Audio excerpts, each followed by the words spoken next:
Hello students. तो आज कुछ इम्पोर्टेंट क्वेश्चंस डिस्कस कर लेते हैं जो कि एग्ज़ाम्स में पूछे गए हैं।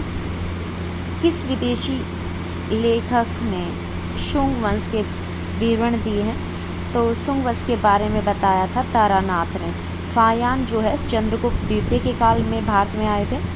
ह्वेनसांग ये वर्धन काल में आए थे। हर्षवर्धन के समय भारत में आए थे। और जो इत सिंह है वो पूर्व मध्यकाल में भारत में आए थे। तो शुंग काल के बारे में जो जानकारी वो हमें तारानाथ देते हैं जो कि तिब्बत के रहने वाले हैं। पतंजलि किस स्थान के रहने वाले थे? तो पतंजलि जो है महर्षि पतंजलि शुंग राजा पुष्यमित्र शुंग के पुरोहित थे और इन्होंने पाणिनि के अष्टाध्यायी पर महाभाष्य टीका लिखा। ये गोनर्द के निवासी थे। तो पतंजलि किस स्थान के निवासी थे? ये गोनर्द के निवासी रह चुके हैं। गोनर्द याद रखना। और शुंग युग की पक्षी प्रतिमाएं किस स्थान से प्राप्त हुई? तो ये प्राप्त हुई भरूच से। आगे देख लीजिए कि किस इंडो ग्रीक शासक ने कृष्ण बलराम की आकृति वाले सिक्के चलाए थे?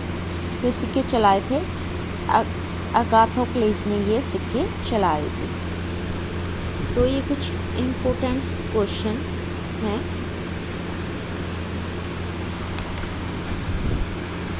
और देख लेते हैं। बृहद संहिता की रचना किसने की थी? ये ब्राह्मी ने की थी। भीलवाड़ा के जैन मंदिरों का निर्माण सोलंकियों ने करवाया था। और आगे देख लेते हैं। सम्राट की आज्ञा न मिलने पर भी कौन चीनी यात्री भारत के लिए आया था? ये ह्वेनसांग थे। ये यूजीसी नेट में पूछे गए क्वेश्चंस हैं।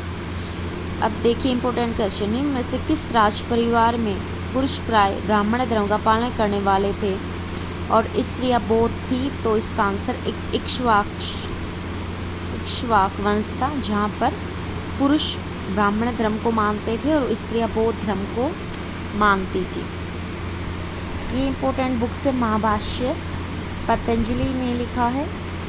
कुमार संभव कालिदास की रचना है। अष्टाध्यायी पाणिनि ने लिखा है। अर्थशास्त्र चाणक्य है। अर्थशास्त्र में चाणक्य ने राजनीति के सिद्धांतों के बारे में बताया है। राजा को किस प्रकार से रूल करना चाहिए इसके बारे में चाणक्य ने बताया है। अब और भी इम्पोर्टेंट क्वेश्चंस देख लेते हैं। कुछ और भी जो इम्पोर्टेंट क्वेश्चंस हैं। अभिज्ञान शाकुंतलम के लेखक कालिदास रहे हैं।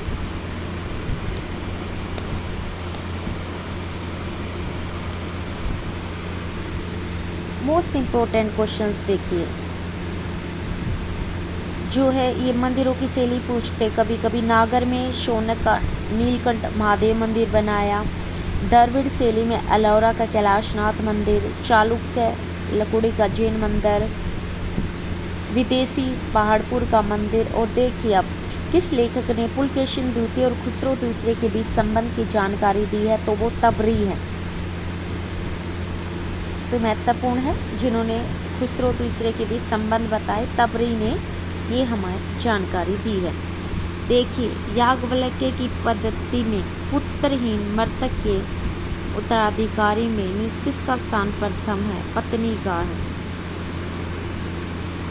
तो ये यूपीपीसीएस में पूछे गए हुए इम्पोर्टेंट क्वेश्चंस मैं आपको करा रही हूँ। देखिए इम्पोर्टेंट क्वेश्चन एक और बढ़िया क्वेश्चंस आपको दिखाती हूँ। सातवां काल के किस स्थल से हमें लोहार की दुकान से अवशेष प्राप्त हुए हैं? तो करीमनगर। सातवां काल के किस स्थल से हमें लोहार की दुकान के अवशेष? करीमनगर। सातवाहनों ने करीमनगर में लोहे का उपयोग किया होगा। इसकी जानकारी यहाँ मिली महापाषाण काल के लोहे की खदानों से मिलती है। करीमनगर में जमीन के अंदर बनी ढकी हुई नालियाँ भी मिलती हैं। तो करीमनगर से जानकारी मिलती है। प्राचीन भारत में विज्ञापन का सर्वप्रथम उदाहरण कौन सा था? तो मंदसौर अभिलेख। मालवा नरेश यशोवर्मन के शासनकाल के उपलब्धियों का वर्णन मंदसौर में। और प्राचीन भारत के विज्ञापन का उदाहरण भी हमें मंदसौर अभिलेख में भारत में विज्ञापन का उदाहरण सबसे पहले मंदसौर अभिलेख में मिलता है। याद रखना, बहुत ही बढ़िया क्वेश्चंस कि आपकी प्रैक्टिस में यहाँ करवा रही हूँ।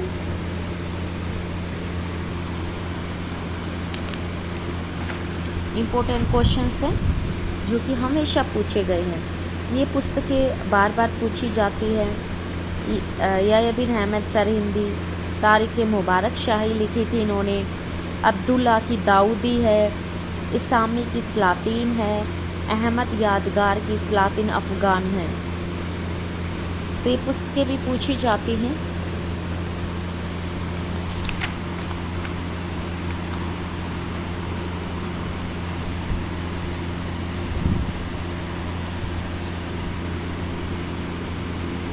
देखिए, मोस्ट इम्पोर्टेंट क्वेश्चंस, निम्न में से कौन प्रांत का सैन्य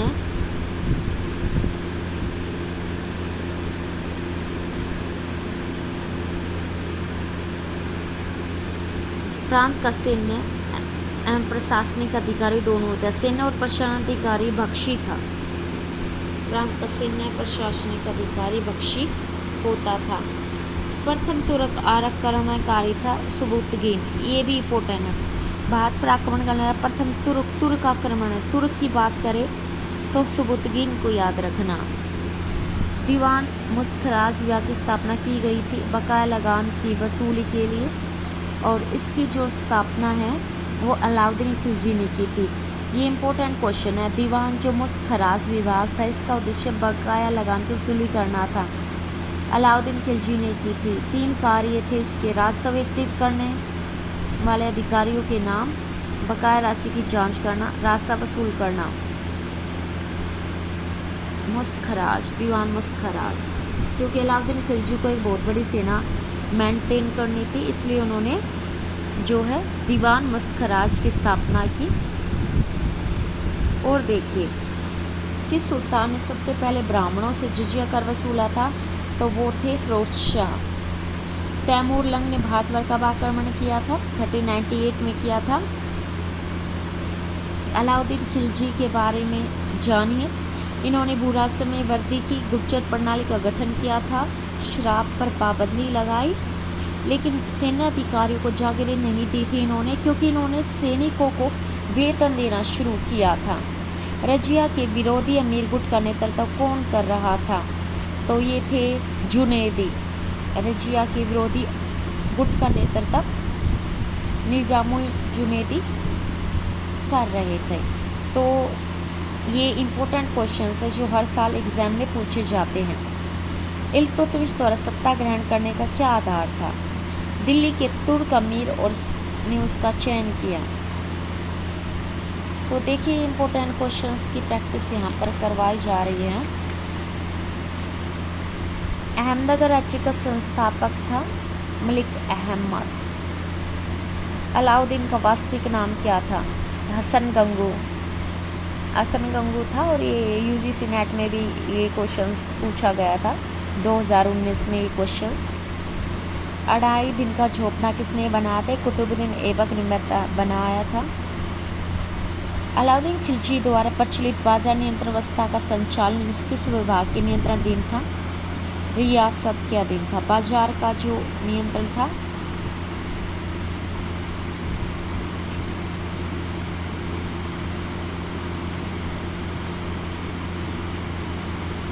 तो अलाउद्दीन खिलजी ने घोड़े के दागने की प्रथा शुरू की थी। तो ये इम्पोर्टेंट क्वेश्चंस है, आप देख लीजिए जो मैं करवा रही हूँ, हर एग्जाम में पूछे गए हैं। देखो, चित्तौड़ का नाम बदलकर खिरजाबाद किसके द्वारा रखा था? अलाउद्दीन खिलजी ने रखा था।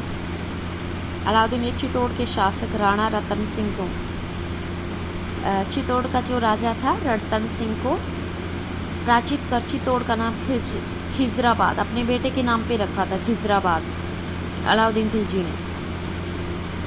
और किस सुल्तान के दरबार में जिन प्रभु सूरी और राजशेखर के जैन विद्वान थे? मोहम्मद बिन तुगलक के समय में राजशेखर ये जैन विद्वान थे, प्रभु सूरी और राजशेखर। देखिए, मोहम्मद बिन तुगलक उदारवादी विचारों का था। उसने जैन विद्वानों को अपने दरबार में सम्मानित करता था।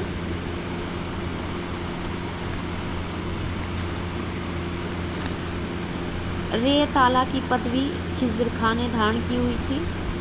कौन रात्रि में अधिक समय प्रार्थनाओं में व्यतीत करता था? इल्तुतमिश। इनमें से कौन रात्रि में अपना अधिकतर समय प्रार्थना और चिंतन करता था? उसे जब इल्बारी तुर्क था, वह श्रेष्ठ शासक था, रात्रि में प्रार्थना में बिताता था। तो ये क्वेश्चन भी देखिए, किसने अशोक के पाषाण सत्तों को सोने का स्तंभ कहा है? फिरोज शाह तुगलक ने कहा है।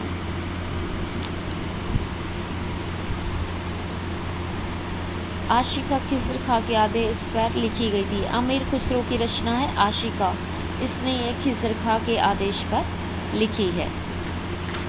तो देखिए कितने बढ़िया क्वेश्चंस करवा रही हूँ मैं आपको। अगर आपको एग्ज़ाम की तैयारी करनी है तो मध्यकालीन भारत में किस मुस्लिम ने सर्वप्रथम होली खेली थी? देखिए, मध्यकालीन भारत में सबसे पहले होली खेली थी मोहम्मद बिन तुगलक ने। सुल्तान किसने दिल्ली से बाजार ने व्यवस्था लागू? फिरोज शाह तुगलक ने की थी, और इसने रियासत की स्थापना की थी। और देखिए नीचे और अच्छे क्वेश्चंस बता रही हूँ मैं। फिरोज शाह ने जो है चारों विभागों की दीवाने खैरात, इन्होंने गरीबों को भोजन खिलाने के लिए फिरोज शाह तुगलक ने दीवाने खैरात की स्थापना की थी। दीवाने बंदगान इन्होंने दासों को रखने के लिए की थी। रोजगार कार्यालय की स्थापना की थी। दारुल अस्फा ये एक हॉस्पिटल था। तो ये सारे विभागों की स्थापना फिरोज शाह तुगलक करते हैं। वह सुल्तान जो अधिराज्यताओं में विश्वास करता था, न कि प्रभुसत्ता पर था। इल्तुतमिश अधिराज्यताओं में विश्वास करता था, न कि प्रभुसत्ता पर। इल्तुतमिश पहला शासक था जिसने बगदाद के शासक से मान्यता खिलहत प्राप्त की थी, और उसने तुर्क चहलगानी का गठन किया था। तो अधिराज्यता में विश्वास करता था, न कि प्रभुसत्ता। प्रभुसत्ता संपन्न होता है कि स्वतंत्र होकर शासन करना, लेकिन उन्होंने किसी के खुद को खलीफा किया, दिन होकर काम करना स्वीकार किया था, उसे अधिराज्यता बोलते हैं। कुछ शब्द ऐसे होते हैं हिस्ट्री में जिसका कुछ स्पेशल मतलब होता है, उनको समझ लेना आवश्यक होता है। इक़्तिदारों की आय के आकलन के लिए एक नई अधिकारी वर्ग ख्वाजा की नियुक्ति निम्न में से एक के द्वारा की गई। बलबन ने की थी। मोस्ट इम्पोर्टेंट क्वेश्चन, ध्यान से देखिए इस क्वेश्चन को। इक़्तिदारों की आय के आकलन के लिए एक नए अधिकारी वर्ग, इक़्तिदारों की आय को निर्धारित करने के लिए ख्वाजा या साहिबे दीवान की नियुक्ति बलबन के द्वारा की गई थी। विरासत को इकट्ठा करने में समस्या होती थी, और इसी समस्या से निपटने के लिए ख्वाजा दीवान की सहायता ली जाती थी। तो देखिए इस प्रकार के यूनिक क्वेश्चंस देखने को आपको मिल रहे हैं। किसने एक हाथी और नागौर की गवर्नरी के बदले सिंहासन से अपनी दावेदारी त्याग दी? तो किशलुखा था। किशलुखा। बलबन प्रसिद्ध अपने लोहो और रक्त की नीति के लिए प्रसिद्ध था। स्वर्णदुआरी शिविर किस सुल्तान से संबंधित था? मोहम्मद बिन तुगलक। ये स्वर्णदुआरी शिविर क्या था, इसके बारे में देखते हैं कि सुल्तान मोहम्मद बिन तुगलक ने दोआब क्षेत्र में अकाल से बचने के लिए, देखिए अकाल से बचने के लिए स्वर्णदुआरी शिविर दिल्ली की स्थापना करवाई थी।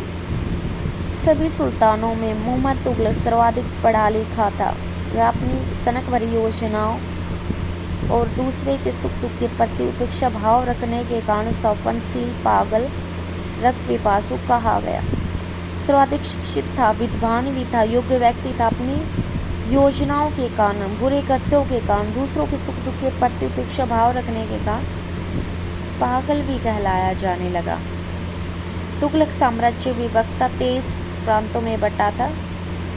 ये इम्पोर्टेंट क्वेश्चन है। 23 प्रांतों में बटा था तुगलक साम्राज्य। बहुत ही इम्पोर्टेंट क्वेश्चंस आपको मैं करा रही हूँ, तो ध्यान दीजिए। किसने कहा? कुछ हिंदू जानते कि इस्लाम सच्चा धर्म, पर वे इस्लाम कबूल नहीं करते। बर्नी ने कहा था कि हिंदू जानते इस्लाम सच्चा, लेकिन वे कबूल नहीं करते। बर्नी ये कहता है। देखिए, तो देखिए कितने सारे क्वेश्चंस मैं आपकी जो है रिवीजन बढ़िया करवा रही हूँ। निम्नलिखित में से कौन अपने अमीर को मसनद आली कहलाता था? बहलोल लोदी। अपने अमीरों को बहलोल लोदी जो है गाजी के नाम से दिल्ली के सिंहासन पर बैठा। बहलोल लोदी अफगान मैथम शाहू खेल से जुड़ा हुआ था। अपने अमीरों को मसनद हाली मेरे पुत्र कहता था। मसनद हाली मतलब मेरे पुत्र कहता था। बहलोल लोदी जो है अपने अमीरों को मसनद हाली अपने पुत्र कहता था। बहलोल लोदी ने जो है कभी भी अपने अमीरों के सामने सिंहासन पर नहीं बैठता था, उनको सम्मान दर्जा दिया था। और आगे देखते हम मोस्ट इम्पोर्टेंट क्वेश्चन, किसने सुल्तान मुगलसुद्दीन की पदवी के साथ स्वयं को लखनौती का शासक घोषित किया? लखनौती का तुगरिल ने। नियाबत खुदाई ये बलबन का सिद्धांत था। तो देखिए इम्पोर्टेंट क्वेश्चन ही मैं आपको यहाँ पे करवा रही हूँ, तो ध्यान दीजिए।